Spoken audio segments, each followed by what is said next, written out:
garabkayga daawadin hadda waxaa taagan ciyaaryahan Xariir Cabdilaahi oo kamid ah ciyaartoyadii galabta labada gool ee guush ku raacday u dhaliyay Wasaarada Horumarinta Caafimaadka soo dhaw Xariir aad baa u dhawahay bismillaahir rahmaanir rahiim kooxda Wasaarada Caafimaadka waxa leeyahay waa guuleysateen laakiin intii aan rabnay wali ma aan gaarin koobkuna wuu socdaa bilow weeye halka dagaalkiina ka sii wada hanas dhiganina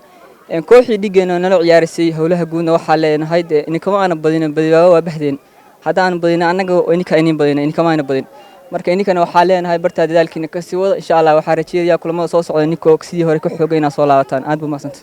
adigu waxaad kamid tahay galabta ciyaartoyadii guusha u soo hooyay kooxda Wasaarada Caafimaadka waa sidee dareenka Xariir والله dareenkaygu nin gool dhaliyay kama duwana waxaan rajaynayaa kooxdeedii mar walba ina anigu hogaamiyo iyo balaayirinta garoonka igula jiro aad iyo aad halkan waxa ka xusaya laacibkaygii hore balaayirkaygii hore lejankaygii hore Maxamed Daahir Maxamed Sabca oo markasta anigu aan garoon gadayo ay sabab waco dhiirigelin isoo siiya wax badan aan ka soo weydiiyo ciyaarta si u dhacaso iyo ciyaarta waxa kala hortagi la hargeyga soo horjeedo aad baa u salaamaya halkan isagoo Turkiga hadar ku sugan kooxda ku guuleysata tartanka Sool Cup oo 10 kooxood ku tartamayaan waxay ka qayb galayaan tartanka Champions League oo ka dhacaya Berbera adigu Xariir kooxdan aad ciyaartoyga ka tahay